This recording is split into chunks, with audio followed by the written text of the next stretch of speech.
Press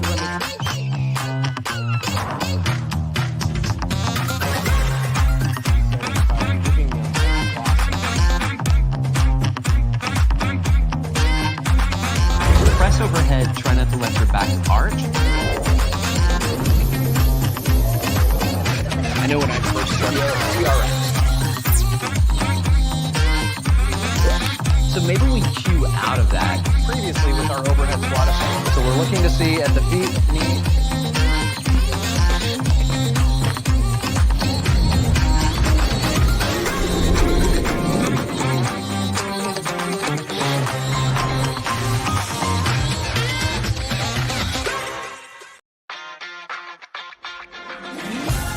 You are listening to the NASM CPT podcast with Rick Richey, the official podcast of the National Academy of Sports Medicine.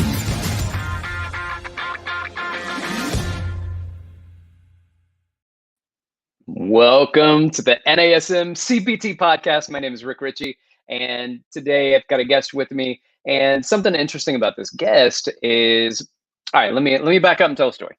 I'm kind of a people person. But my dude, David and Chris Slate, so they're people persons, they're brothers, they are incredible guys. They come to Optima year after year. And so anyway, Chris Slate meets this guy named Cory Bennett. And he goes, yo, I got somebody else that's going to be on our crew, our Optima crew. We all hang out together at Optima. And I was like, yeah, we already have a Cory, though. We already have a Cory, so we may have to pass. And he was like, nah, you got to meet this guy. And introduced me to the gentleman right here on the screen and about to be talking. Cory Bennett, how you doing, man? I'm doing all right, man. How are you?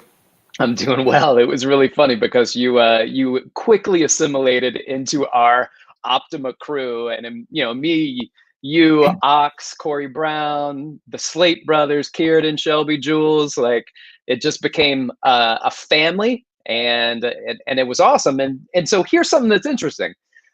You reached out to me and you said, I want to be on the podcast. And I was like, I mean, if you've got some kind of research or project that you're working on, or we can do it, but we may have to push back because I've got kind of the PhDs and the so-and-so lined up. Right. And I felt bad about that. But, you know, I get people also that reach out to me on a regular basis or all the time, but you're a friend. And so it was weirder to say no to you. And then we're like, oh my gosh, you're going to presenter at Optima. Let's promote your session at Optima. So two things. One, congratulations for presenting at Optima. I love it. It's my favorite conference I go to every year. And so I really, really do. I really am excited for you and what you're doing. So please tell us about yourself and then tell us about the conference and what session you're going to be teaching. Yeah, thanks again. I really appreciate you having me on. I mean, obviously when I first reached out, I wasn't really expecting much, but you know, things kind of fell in line once this whole presentation thing got going with Optima. So awesome, man. Since you asked a little bit about me, I am the assistant director for fitness programs at the University of Florida Department of Recreational Sports. Big mouthful. University of Florida is legit. Yeah, no, I don't want to toot our own horn or anything like that, but we do have a highly ranked recreation program, especially in our fitness areas. We do a lot to be able to try and meet the demands of our student and faculty and staff populations. So one of my jobs at the university is to facilitate and manage our personal training program. I also have a couple of massage therapists on staff, but aside from managing up to 30 or more trainers on a yearly basis, I teach the NASM personal training prep course. So that's kind of like how I gotten so embedded within the culture of NASM is by living and breathing the OPT model, and coming very well versed to the content that we go to train trainers on year after year. It's so great to see new trainers every single Optima that I've been to. I'm going on my third one now, as opposed to other conferences that I've been to. And it's probably been the most enjoyable experience that I've been able to have so far. It's been a blessing to be able to be accepted as a presenter. The title of my presentation is called Liberate Your Posture. It's supposed to be a presentation to give fitness professionals, whether trainer, group X instructor, corrective exercise specialist, some additional tools that they can add to their exercise toolbox, is what I like to call, so that they can help people who may have the normal 9 to 5 Monday through Friday lifestyle, but perhaps have a sedentary lifestyle in their job. People who are constantly sitting for long periods of time, maybe in their leisure life, they are in awkward postures, whether they're lounging around the house or they are not very active on a weekly basis. The goal is to be able to provide some tools that these fitness professionals can use with their clients and participants to be able to counteract any improper posture patterns. A couple that we'll talk about probably in the next couple of minutes for longevity. I want to be the guy that's 85 years old and still able to walk out on his front yard and pick up the paper, right? If the paper is even a thing that many years ahead of time. That's not even going to exist. You just download it into your brain. Right. That's definitely where we're heading. I firmly believe that, but dreamers can dream, right? Yeah, right, exactly. How did you get into doing corrective exercise? Like, how did that become a part of your focus? Right. So while I was obtaining my education, so in undergrad and grad school, I went, both degrees were in exercise science and exercise phys. I was really active because I wasn't in my full-time work life yet. And after I graduated from grad school, entering into my full-time career, I was still in the field of fitness, but the nature of my full-time job was very sedentary. I was behind a desk managing programs and doing administrative work, while also still having the drive for the fitness and health side of things. And I started to notice some little things, not just only in myself, but in my coworkers that were accustomed to our lifestyles of sitting in front of screens for long periods of time and in being in meetings for days on end. And it really made me start to think outside the box of like, what can I do as a fitness professional to provide something to the general public, if not just the fitness community, to help people be not only mindful of posture, but also if you are dealing with any issues that are related to common postural compensations, what are some things that you can do to counteract that and for better optimal health long term? I love it, and I think that it's good to focus on that stuff. I know that when I first started in corrective exercise, it was because I was messed up, right? Like I was the one who, there's a hitch in my giddy up every time I start to strut. So there's an ankle problem, and I'd had 2 knee surgeries already, but the knee wasn't really something that bothered me unless I was doing deeper squats. And then my ankle started bothering me, and I had torn probably a labrum, my shoulder. I don't know. Everybody's just guessing because I was like, well, I'm not going to get surgery. So whether or not it's a torn labrum, it doesn't matter. Let me just do my correctives. But they were simple correctives that I would get from a therapist, and they'd be small kind of exercises, and nothing wrong with them. But as I worked into getting the CES, which at the time there was something called the Integrated Flexibility Specialist that NASM did, and that got shifted into the corrective exercise model, and it became much more clear and laid out. And so I started doing it, and my ankle started feeling better, and my knee started feeling better, and my shoulder started feeling better. And then, as I got older, there were things just like, those are things I avoid, certain exercises and certain movements and certain lifts, or just lifts that I avoid now. So I ended up not going to stunt school, and I thought I was going to be a Power Ranger. I thought I was going to be in stunt school, and I'd be doing flips and all this stuff. Whether I was a Power Ranger or the guy getting beaten up by the Power Rangers or some action film, that was the goal. But it was just, my body was beat up. I was 26 years old, man, 26 years old, and I was getting, was beat up from the martial arts and the flipping and the landing and incorrect landings, and just got hurt. So for me, that was my corrective exercise, is that when you find something that changes your perspective in your life so profoundly, you can't wait to learn more and share that with other people. And that's why corrective exercise became so important to me. And I know that's legitimately, when I teach the CES workshop, I'm like, how many people, give me a little raise of your hand. How many people have something busted, which is how you got into corrective exercise to fix you? And usually it's that or a loved one that has something and they wanted to be able to support somebody else. So that's how I got into doing corrective exercise, really, and became quite focused. And now I think it's legit one of the, I'm biased a bit, but the best product that NASM has. I love the corrective exercise content, and it's, there's a new CES that's come out. I don't know if you guys are implementing that down in Florida yet. Not yet. You actually just reminded me, because I didn't go far back enough in time to be able to explain how I actually got into corrective. So you mentioned previous injuries and stuff like that too. Yeah. So one thing I neglected to say earlier was that when I was in grad school, I was a competitive powerlifter. I was competing for the United States Powerlifting Association for probably up to 5 years, I think, before I stopped competing altogether. In 2016, I suffered a pretty nasty adductor injury while performing a squat. And the recovery from that, although similar to you, I didn't really seek out the proper medical attention, I would say, to formally. And you weren't doing it to be a Power Ranger either. No. Okay. It was more so just a personal pursuit, and I was trying to beat myself basically, and I beat myself in the wrong way, I would say. Yeah. I was kind of running myself into the ground with my training and prepping for a competition, and it was during the competition that I did get injured. And I suffered I still to this day don't know exactly what happened, whether it was a strain of a tendon or a tear of a muscle, but it was very painful. I will say that. And there was bruising associated with it. It was an adductor muscle. Wow.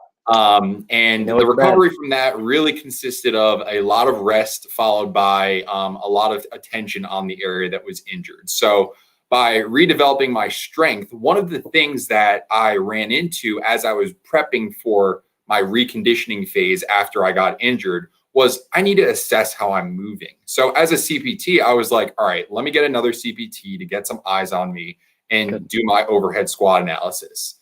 So I had this performed, and what we found was a whole bunch of different muscle compensations, tightness, weakness in different areas that highlighted the muscles that I need to really be focusing on.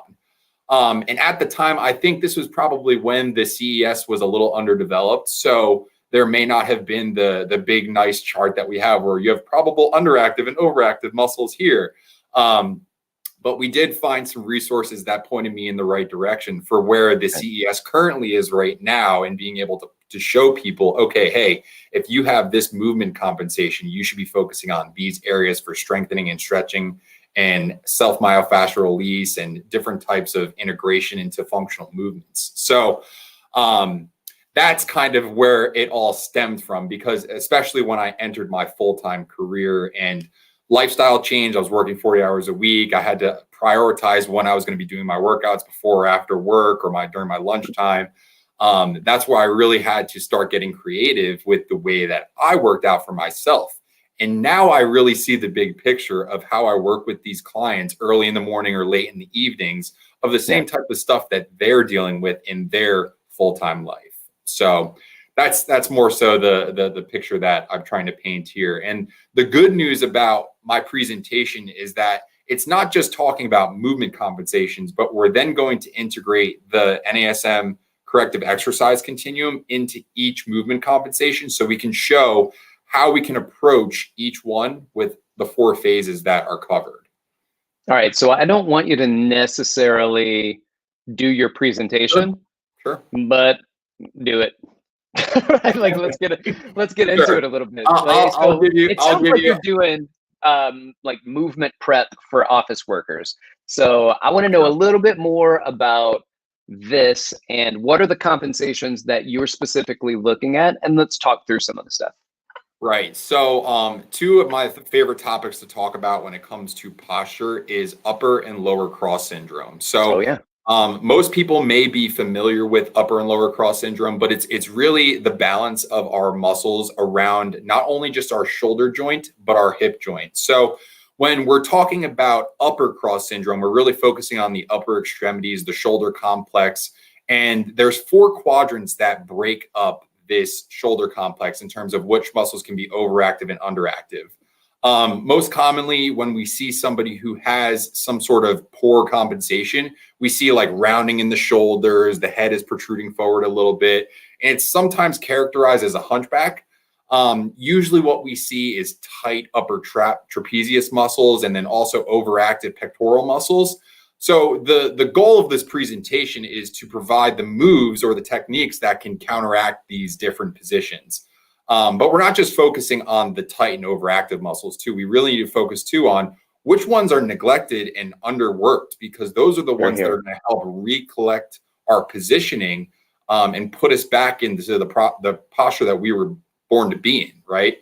So that's mostly for the upper cross when we're talking about overactive stuff. For the lower, we're looking about the rotation of the pelvis. So sometimes people have an overarch or an over-rounded lumbar area, lumbar region.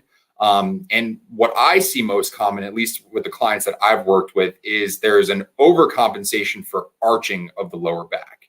And usually the people that I work with, they have office jobs, they work in corporate America, and they're sitting behind a desk for 6 to 8 hours a day, if not longer. And when we work out, we see inhibition in their movement around the hip joint. So usually that's related to tight hip flexors, weak glute muscles, weak core muscles in the transverse abdominis and the rectus abdominis. So these are things that we have to kind of focus our attention on and create these movements in a better routine for them to practice regularly, so that we can start seeing improvements in their other functional areas. So one of the movements that I test and retest all the time is the squat. For lower cross syndrome, I think one of the biggest things that'll highlight some movement compensations is the squat. So by seeing an anterior, a lateral, and a posterior view of that when you're assessing this, not just like you would for the overhead squat assessment, but just seeing how the person moves through it can really highlight whether or not they're dealing with some sort of underactivity or overactivity in a certain area. Oh, I like that. I like that. All right, so let's break this down, because upper cross and lower cross is there's a researcher many moons ago named Yanda, and Yanda's the one that came up with this. And these days where it's debatable whether or not it's a syndrome, but it's still called that, and we put that out there, and it's just out of respect for what it was initially called. We still stay with that, and because it's still debatable, we just hold on to it. We leave it there, and it works well for what it is. But this upper cross syndrome that you're talking about, forward head, we see that all the time with text to neck, right? People on their phones, and it's amazing that we go to work, and when we take a break from work, usually looking at a computer screen, we go immediately to our phone to be in even worse position. And then we get home, and most people are batting their view back and forth from their TV to their phone. I know my kids do it. My kids go grab a device and turn on the TV, and I'm like, no. Pick one dysfunction. This is both physically and cognitively. And so here's something that I find very interesting. Let's just chat it out, right? Sure. And we don't have to get into everything that you're going to talk about, but I love talking about this stuff. Sure. Is one, we get this elevation, right, in the scapula, the protraction at the scapula, internal rotation at the glenohumeral joint, forward head. So it's almost like a flexion almost at the cervical spine, but an extension also that happens in the upper cervical and the head on top of the atlas. So there are these moves, right? There's this look. And there are a couple muscles, and the reason I want to talk about this is probably something that you and I can bat around, but maybe not something that you discussed. And one is the levator scapula and the pec minor. And they are both lovely muscles. They're lovely muscles, but boy, they can get some attitude problems, or they can be like Hermione from Harry Potter. I'll do it. I have it. Let me do it. Let me help. And you're like, shut up and calm down. But the problem when you get somebody raising their hand in class all the time is that the people around them just shut down, right? And you Right. go, just let this one answer it. Let this one answer it. And so they do. And levator scap, upper traps can be a part of that issue as well, where we start to get this elevation. And then the pec minor, I tell you, like the levator scap and the pec minor is kind of like a judo flip. The one on the back lifts, and the pec minor on the front flips it over. So it's like a hip toss in judo. I refer them to as the Bonnie and Clyde of upper cross syndrome. Oh, me gusta. And it can be pretty nasty. And a lot of times, dude, people get shoulder issues, and we've heard it over and over, is that a lot of times shoulder issues aren't shoulder issues, they're scapular issues. The scapula Right. just isn't functioning the way it should. And the movement dysfunctions in the scapula, the pain pattern and the pain outcomes are in the shoulder joint specifically, and oftentimes a little muscle that's part of the rotator cuff called the supraspinatus, and that one just gets beat up on so Right. much. Why is it? Why do things happen like this, man? Like, talk us through what you know on why the scapula and why the shoulder, and why is there so much dysfunction at this area? Right. So like you were saying, the scapula is such an interesting bone. Number one, it's got so many tiny muscles that are attached to it. And then we have these dominating muscles like the levator scapulae and the upper trapezius that tend to overcompensate because they are able to produce a lot of force in some regard. You reference muscles like the supraspinatus. These are tinier, like rotator cuff muscles that tend to be underworked because we're not doing enough to work on them more regularly. And one of the most common things I see with these issues are people who are fit, honestly, but they're training incorrectly. I like to refer to this as the population of people who only work on the mirror muscles, the ones that are visible to them across from them in the mirror, right? So people who are doing a lot of upper dominant, like superior dominance to the shoulders, so their deltoids and their traps and their pectorals, like these are all things that they can visually assess and see progress. But there's so much good in the posterior side of our body that we are neglecting when we focus on these anterior muscles. And over time, that starts to develop this compound interest of tension on the anterior side of the body, where we need to now do a lot of homework to recreate the positioning of the shoulder. So more often than not, I see people doing a lot of shrugging exercises, and this will get the levator scap and the upper trapezius really involved. And especially when that levator scap gets overactive, we start to see a lot of elevation in the scapula. So we start to see a little bit more shrugging, but also it's causing a little bit of upward rotation of the scapula too, which could really cause some impingement in the glenohumeral joint. We're looking at trying to see what type of overhead patterns we can train with our clients. And sometimes that'll affect the stability of overhead movements and lead to things like rhomboid strains, because those muscles are being underactive in terms of these shrugging movements.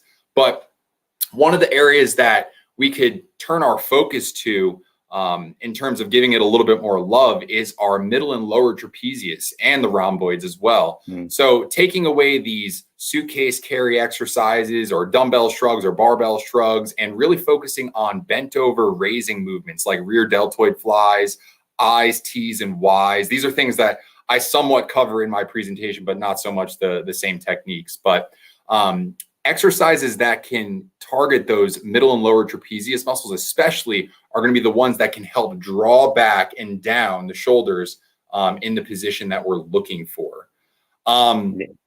You also mentioned I'm sorry, you're going to jump in there? No, dude, I'm just agreeing. Go on. Yeah. You also mentioned the pec minor. The pec minor is a muscle that helps with internal rotation of the glenohumeral joint, more specifically the humerus. And I like to consider the pec minor as like a throwing muscle, because if you can picture just this movement happening here with your arm, the pec minor is going to be one of the primary movers here, allowing for this internal rotation of the shoulder here. If that muscle gets really, really overactive, we start to see the internal shrugging, and that's where this hunchback positioning comes from in the rounded shoulders that we commonly see. When we relate this to the office worker, if we can picture somebody who is over a keyboard for long periods of time, I'm trying to like simulate this right now in the front of the camera, but when you have your hands forward on a desk and you're resting your forearms, your shoulders are naturally in an internally rotated state. So that pec minor muscle isn't really being active, but it's passively shortened. So for long periods of time, if your hands are on the keyboard typing away and you're going hour after hour doing this, that muscle is going to get used to being in that shortened position for a very long period of time. And that's where we start to see some issues occur. It's not so much active overactivity, it's passive overactivity and shortening. So in most cases, this is where we need to kind of get creative with how we go about focusing on alleviating the tension that's being caused by that shortened muscle. So we need to do things like self-myofascial release and then combine that with a little bit of static stretching to make that happen. So, okay. All right. I like that. Positional shortening is something that I talk about a lot because that happens obviously when we're sitting, and that can become something that's just developed and stays that way over time. Let me just do a quick little correction on something that you'd mentioned. The pec minor doesn't internally rotate the glenohumeral joint, so, or at least the humerus in that joint. But you are right about that protraction internal rotation, and that's really where that issue starts to happen. And as you protract and internally rotate, it's often because we're internally rotated at the glenohumeral joint that happens. Now, with that being said, we look at the pec minor as, you know, sometimes just a naughty muscle, and we say that because it gets in the way so much, and it's a downward rotator of the scapula. And you even mentioned it's difficult to go into upward rotation sometimes because we're kind of stuck in this downward rotation, and we don't upward rotate, we just shrug, right? There's no reason to upward rotate the scapula, so we cheat and we shrug. And then you mentioned the shrugs and people doing the shrugs. And if you watch people shrug, most of the time they shrug and then you see their head jut forward. Oh, yes. Right? And so they're exacerbating these compensations over and over and over again. And what I think is kind of funny is that when people do the shrugs to try to develop or strengthen the upper traps, and they elevate, but then they nutate their head and they go into the cervical extension, and you're shortening the shrug by elevating, but you're also removing some of that lift because you're not maintaining this neutral position. So you're bringing this distal attachment point closer to its proximal attachment point. The compensations just roll, and then you get these global muscles people are working. And then that leads to this impingement that you were talking about at the glenohumeral joint. And a lot of times what happens is that the head of the humerus starts to go and minimizes that subacromial space. So it has the superior glide. And when you see exercises like people doing the external rotation exercises, there's a reason that those are done. Right? There's a reason they are done. And one of the reasons is because it creates what's called caudal glide. So it takes that impinged area and drops the humeral head down a little bit just because the angle. But if the issue is coming from the scapula, then you have to provide this all-encompassing approach to develop that corrective strategy. And so here's what people do, and you know this, Cory, because you're talking on it and you do the corrective exercise model, but people tend to pick and choose certain things, like, let me give you exercises. Well, that's good, but did you do any of your release stuff? Well, sometimes people, and even the therapist, they'll get so focused on doing, let me do some hands-on release, or trainers will say, let's focus on some self-myofascial work and then let's go exercise. And so you're leaving out so many things because the corrective exercise continuum is a continuum. It's not a choose your adventure story. So you start with that self-myofascial rolling, you move into the lengthening, you move into the activations, and then it's like an orchestra, right? Like you're picking the tone's not right, and the trumpets, and then the clarinet over here is a little off, and you're trying to tighten some things up somewhere, trying to get some other to relax and loosen up. But at the end of it, the orchestra has to practice playing together again. Yeah. So that's what that integration is. I'm so happy that you mentioned that, because that's one of the most important parts that I include in the presentation that I'm doing is by referencing this corrective exercise continuum. Often people are doing parts of it, but they don't do the whole orchestra, as you're referring to it as. So I don't go into a very large demonstration of what exactly the corrective exercise continuum is. I really just focus on the individual pieces of it and how we can attack each compensation. So I think we can talk about that a little bit to give the viewers a little bit more understanding of what exactly this corrective exercise continuum. Let's dig through it, man. So you start off, take the reins. So there's 4 phases. There is the inhibit phase, which is supposed to be the starting phase, followed by lengthen, and then activate, and then integrate.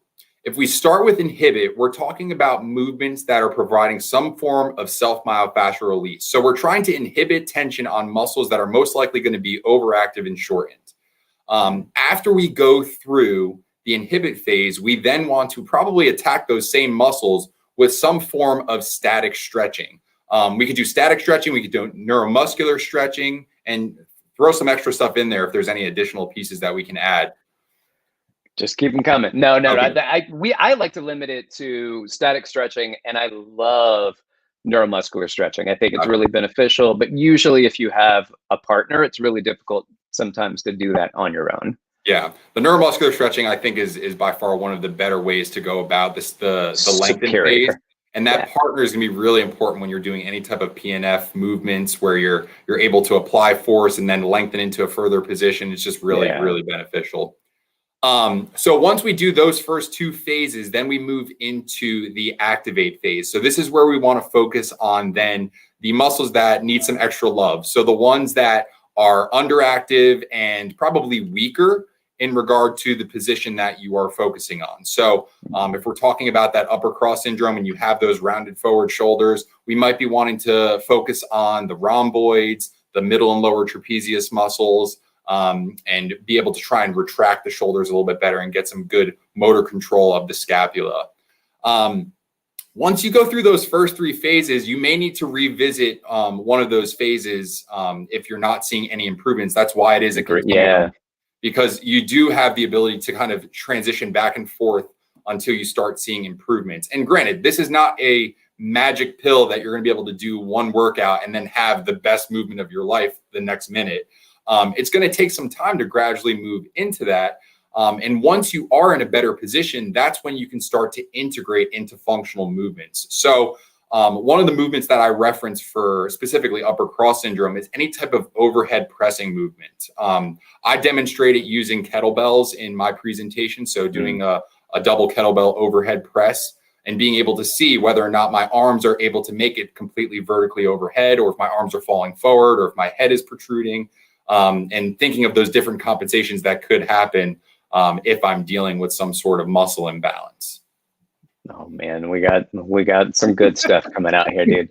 I love what's going on. Let's talk a little bit about the lower cross. Sure. And what are some of the things that you see in the lower cross that need to be corrected? And then what are some of the strategies outside of corrective exercise where, this is just in daily life whilst sitting, please pay attention to these things. Yes, I love it. We'll talk about the lower cross first. Then I like to call this posture mindfulness is the second piece. Oh, nice. That we can talk about like daily considerations. In the lower cross, the more common thing that I see is tight hips. Tight hips is always going to be the biggest thing that I get from clients who are in these sedentary occupations, because they're sitting and they have that passive shortening like we're talking about, specifically in the psoas muscle. And if you do attend my presentation, I do throw some funny puns, like movement puns in there. So hopefully you'll get a good kick out of that. So shortness in the hip flexors, mostly the psoas. We may see some sort of shortness in the TFL muscle too. Those two tend to be kind of problematic in the hip region, but not solely the focus of just sitting alone. Sometimes your rectus femoris, the quad muscle that goes right down the middle of your thigh, tends to be the muscle that complements hip flexion at the same time. So if you have tight quads and tight hip flexors, you may start to experience some sort of rotation of the pelvis that causes this arch positioning of the lumbar spine. So that's for the tightness on the anterior side.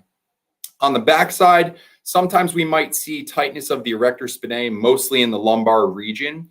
But usually what I like to focus on in the posterior side is weakness in the gluteal muscles. All right. So if you think about a sitting position, we're sitting down on our butts all day long in a long desk job, right? So we're compressing those muscles, and the compression isn't really allowing a lot of blood flow to kind of circulate through those muscles in an optimal fashion. So this could potentially cause some sort of ischemic effect on the blood flow in that area that compromises the performance of the muscle. So I like to do some activating of the gluteal muscles to really get them engaged and turned on as part of that activate phase of the corrective exercise continuum. So I like to do things like elevated hip thrust or single leg hip thrust to really focus on side to side dominance. These are some things that we can really consider for that. When it comes to the tight hip flexors on the anterior side, I do a pretty creative half kneeling hip flexor stretch, and you'd have to see it in the presentation to understand what I'm talking about. Plug there. But there's. Does you remember those books back in the day where it was like the Time Life books, and they were like, "What does it say?" And they go, "Read the book, buy the book." This is totally what's going on. You're like, it's a really good presentation that you'll have to go to the presentation to watch. So for sure. For anyone who's watching or listening right now, I'll give them something. If you go Google or YouTube any type of half kneeling hip flexor stretch, you'll probably find a series of good moves that you can do. I put an extra little bit of flair into that movement to really lengthen out the hip flexor and complement the quad at the same time, so that we can really get maximum length of that anterior part that's usually shortened. So the whole design of this presentation isn't to give you stuff that you're already aware of, but it's to kind of put a little bit of creativity and give you extra stuff that you can consider. So I'm not trying to recreate the wheel here. I'm trying to give something unique. Yeah. There's something you mentioned about the glutes and the inhibition in the glutes. And I always kind of tell people, I'm like, think about what we do with foam rollers. Right. We put weight on the foam roller. We may roll our calves, put weight, add pressure, ischemic pressure to get it to relax. Right. Now imagine doing that for 12 hours a day, right? That is the exact point I'm trying to make right there. Yeah. So you're probably inhibiting the glutes just simply for the fact of putting that pressure on it and creating that that compressive inhibition there. And then you've got this kind of positional shortening that's taking place on the other side. I'm really interested in your course now because I want to see how you unwind it and what are some of the pieces of flair that you use to create something that you're not recreating, but you're just saying, man, this is what people should do, Cory. And this is what I love about this conversation is that like NASM in the textbook, it doesn't give you all the answers. It doesn't. But it's that's not also designed to. It's but that's designed also part of the reason why I love it. Is that it gives us all the tools that we need, and then it provides us the creative ability to go out and make something new happen. Yeah, and here's the thing with any teacher, right? And a good teacher will always say that I learn from my students. And that's because they are humble enough to do so. And they also know, especially with adult students, they've lived life. And they come with an interesting set of problems that they're trying to solve, and they have experiences that they can bring to the conversation. So we don't want people to be robots. In fact, it's called the OPT model, right? Because it is a model. It's something to follow, but you do bring your experience and what you can implement and put into the model. So don't just say, oh, that's not in the book, so I can't do it. And they didn't say this, so I can't do it. No, it's a merger of your experience with our experience. It's a merger of what you've done in the past with what the research is that we've collected and put together in what we believe to be an excellent set of steps to take. And so it's like that with OPT model. And then we see that with the corrective exercise continuum, where we look at things like foam rolling, and then they start coming out with all these other tools like, what's a foam roller? I've been using this roller and this vibration tool and this thing. And oh, okay, all right. It's not magic in the foam. It's following the process and then you putting your piece into it. So that's what I love about what you're doing. And you're teaching us, like, this is my experience, my life, what I bring to the table, and merge with the NASM product. And that's what I think is valuable. Right. Yeah, I really, really enjoy the practical nature of this field. You know, I mean, being able to take stuff that you learn from text or from other people and being able to apply it right away, I think is one of the most exciting parts of being able to see people make change. And that's, again, part of the reason why I wanted to create this subject, is to give those tools out for free. Well, unless you're paying for the registration, obviously. You're right. for the people to be able to use them with others and be able to see the benefits that I've seen as well. So again, that's part of the purpose. I love it, my man. I love it. I'm excited to hear what you got up your sleeves. Yeah. So I did have one other thing that we could talk about. I know we have a little bit of time left, right? Yeah. But we want to save some time for questions too. So we Sure. probably won't go headlong everything.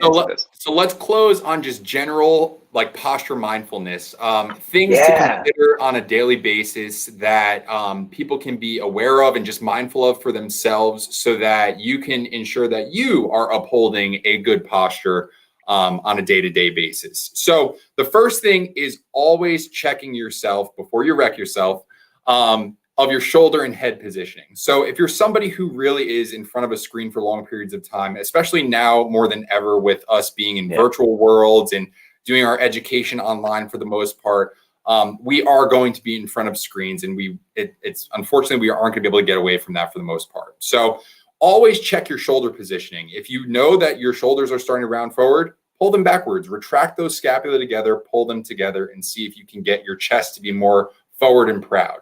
To complement that too, identify your head positioning. Are you tilting your head forward more, or can you tuck your chin back and stack it over your shoulders? That's going to put you in optimal cervical position so that you can be in the best posture for at least sitting. The next thing is, if you are a laptop user, one of the biggest things that I love about the laptop is that it's mobile, but at the same time, if it's actually sitting in your lap, think about what that does to your upper body positioning. You're flexing cervically and you're looking down at your lap. And if you're doing that for a long period of time, you might experience some shortening of those muscles. And if that becomes chronic over time, then you're here to see this presentation and make some corrections happen. Nice. The other thing too is, if you do have a sedentary lifestyle, whether it's for work or just in your leisure time, one thing I always recommend is to set a short timer, something like 45 minutes to an hour, to go off for the amount of time that you are sitting for. And once that timer goes off, get up and move around, whether it's moving every limb of your body, doing some just general flexion and extension of your joints, whether it's some functional movements as exercise, or just taking and standing and going for a walk. This is something that you can do regularly throughout the day to ensure that your body is going to get a good amount of activity in without being seated or laying down or whatever for a little too much of an extended period of time. Oh, I love that. And that's something that I talked about. Fabio Camana came on. He's been on a couple times, and this word, I do too. He's one of my absolute favorites. So speaking of Optima presenters, make sure you see him if you've not. He's one of my absolute favorites. But he talks about NEAT. NEAT is non-exercise activity thermogenics. And it's really about how many calories you burn just because you get up and move around, or because you're standing. And it's significant, the caloric decrease that takes place when you just stay still, when you're just sitting. And so hundreds and hundreds of calories can be expended not even by exercising, but simply by activity. And so when people say, take the stairs instead of the elevator, or get off a floor early and take the stairs, or get off the stop early in the subway and walk to where you're going. And I have a friend of mine that lived in Atlanta, and she was a big girl. She came to New York and she had lost over 100 pounds. And I was like, oh my gosh, talk to me about what you did.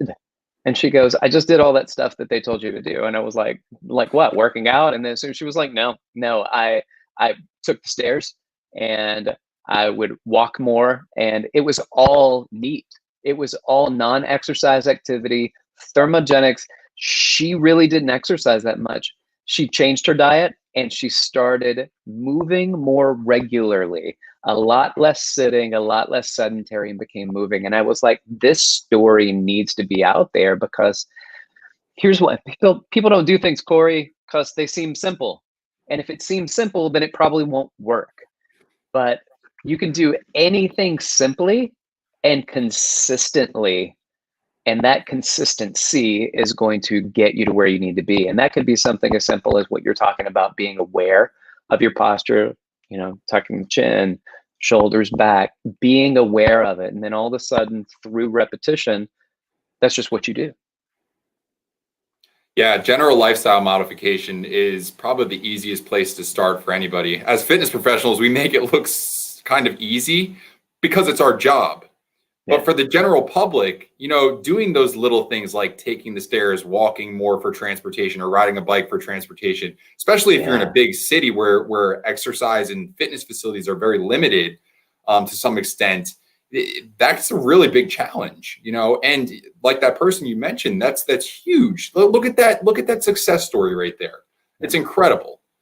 But to sum up those three mindful things, identify your shoulder and head position, make sure you're being mindful when you're using a laptop, and try to move as frequently as you can when you are in a sedentary routine. Oh, I love that. All right, dude. Thank you. Let's get into some questions, if any have popped up. So Greg is our producer, and go ahead, Greg. Let us know what's going on. All right. We had a pretty active chat today, so excited to get to some of these questions. And one of the big ones was around neuromuscular stretching. And Helen in particular wanted to know if you could explain a little bit more about what that means. All right, Cory, you want to hit that one? Got you. So neuromuscular stretching, the way that I like to describe it is in the term of PNF stretching, or proprioceptive neuromuscular facilitation, a very large mouthful of a word. In terms of using this as a technique, one of the things you're trying to do to the muscle is cause what's called reciprocal inhibition. So that's one of the ways that you can go about PNF stretching. But what this does is you bring a muscle into a static stretching position, and then it's sequenced by a couple different things. So if you're working out with a partner, let's say you're doing a lying hamstring stretch where you bring your leg up into the air and that person is holding it for you. That person's going to bring you to your end range of motion, stretch out the muscle. And then what you could do is press into that person's hand while they're holding your leg. And that's going to cause that muscle to activate. From there, you relax and they bring you into a further range of motion. And that's causing this neuromuscular response. That one is called autogenic inhibition because you're actually activating the muscle that you are stretching. The next step to that is to flex the quad and bring your leg forward yourself while that person is stretching you. And that should bring your leg further into the stretch, lengthening the hamstring out even more. So that's the concept of reciprocal inhibition, where you are flexing the opposing muscle and it's allowing the hamstring or the muscle that you're trying to stretch lengthen even further. Rick, do you want to add to that? Yeah, so NASM will do neuromuscular stretching will include usually a 30-second static hold. So they like to add a static to the neuromuscular stretching. And then it's about a 5 to 10 second push into that muscle. And then once you push, right? So I'm going into, we'll use yours. So you're in a 90-90 position hip flexed at 90, knee flexed at 90, somebody's gonna give you a hamstring stretch. And they get to that piece of that area of tension. So that first resistance barrier, you hold that for 30 seconds, and then you push against the person who's pushing your leg up. So if you've ever worked with larger athletes, it is terrible for the person that's the partner, because some of these big football athletes, it's really hard to do the neuromuscular stretching with. As they push into you, they're activating the muscle they're trying to stretch. But when they relax it after 5-10 seconds, that muscle is relaxed. It's like, okay, now I'm protected. And then you immediately go into the new range of motion.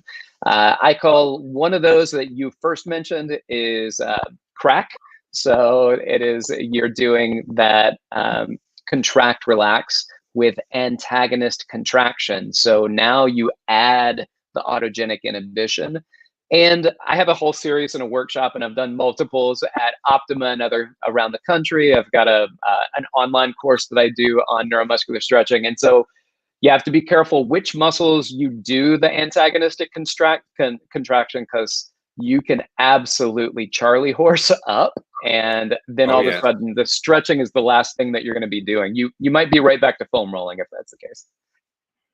I Charlie horsed up just hearing you talk about it. So, Lenny in the chat wants to know, obviously with restrictions due to COVID, it becomes a little bit more difficult to do corrective exercise. How do you suggest, when working with clients with limited contact, how to go about doing some of these strategies?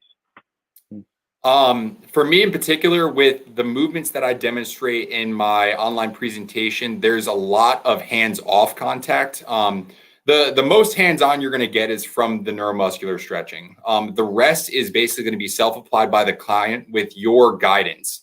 So whether it's self-myofascial release or the static stretching portion of the corrective exercise continuum, followed by any type of the activating movements that we want to do to pull those muscles together. Those are going to be mostly verbally instructed to the clients with very limited equipment for the most part too. My goal for the movements that were provided in my presentation were to limit the amount of resources you actually need. So a lot of this stuff can be done at home. Obviously, we're getting too far in depth with that particular answer, but the goal of corrective exercise is to be able to provide some form of easy resources to the client. And stuff that you could probably do on a Zoom call. Right. All right, nice. All right, Greg, what you got? Yeah, we can wrap it up with the chat on this one. Peter wants to know if you could explain the difference in effects between percussion therapy versus foam rolling. Percussion therapy. Rick, I don't know too much about percussion therapy. Do you? Yeah, it seems to be a similar response in the body. Percussion therapy would be like a hypervolt. Okay. Those little the little punching machines. Theragun type thing, hypervolt. Theragun, hypervolt. Those are those types of things that we do see a lot of research starting to come out on it. Mm-hmm. But what we also know is that we don't know a lot necessarily about what works or why foam rolling works. And you'll see in the corrective exercise course, when you go through the self-myofascial rolling, that there are things like local effects that take place. There are fixotropic effects in the muscle that takes place. But then you get this larger, more systemic thing that takes place, so a neuromuscular response. And we talked about neuromuscular stretching. So I think the research is showing that you get similar responses, but what we still don't know is what exactly is going on. But given the option to do the two different things, adding a foam roller or doing some type of percussion therapy seems to be similar as far as I know and what I've read to each other. So I think they're both great options. It's just that a foam roller is $30 and a hypervolt is $350. So it just depends. So a little housekeeping before I let you guys wrap up. If you have enjoyed the conversation with both these gentlemen, I highly recommend checking out NASM Optima coming up on October 13th through the 16th. It is our all virtual conference this year, all virtual. Would love to have you guys there. You can earn up to 2.0 CEUs, so enough recertification just by attending the sessions online. We're going to have great breakout sessions where you can interact with other professionals as well as some of the speakers. We're going to have an expo hall that's completely virtual, so you can see some of the latest and greatest in fitness and wellness. And both Cory and Rick have fantastic sessions coming up. So click the link in the description of the video here, and you can take advantage of some of our early bird pricing before it goes away. And I will let you guys continue your conversation. Thanks for letting me be a fly on the wall, guys. Well, dude, always a pleasure to hear from you, Greg. And one more question for you, Cory Bennett. Sure. What's on the board behind you? Every time Greg put you on blast and I could see the full screen, I'm like trying to zoom in. I'm like, PT, I see that. Virtual PT, what's happening? What is that? So this was my brain when COVID started. That's how my brain works too. I had to Everywhere. restructure all of my programming for my department for personal training. So we had to consider, are we going virtual? Are we doing limited contact in person? We have a fitness assessment center that's a whole separate entity. Are we going to reopen that space? Because a lot of the stuff that we do in there has contact, is massage therapy going to be running? Because that's all contact. What are we doing? So that's kind of like how I get my brain going a little bit, and I just cross things off as I accomplish what I need to accomplish. That's like my mind map, right? Like it just, here's an idea and here are a bunch of things. As long as I can think of this idea, then then all of those other things will fall into place, or at least I hope. That's what I hope when I go into presentations. Give me one thing to think about, and then everything else will fall into place. Cory Bennett, how do people find you, my brother? Well, you can find me online on Instagram at The Benefit Project. That is my handle for Instagram. I do have a website, but if you attend my session, there's a QR code because I haven't gotten my domain name yet.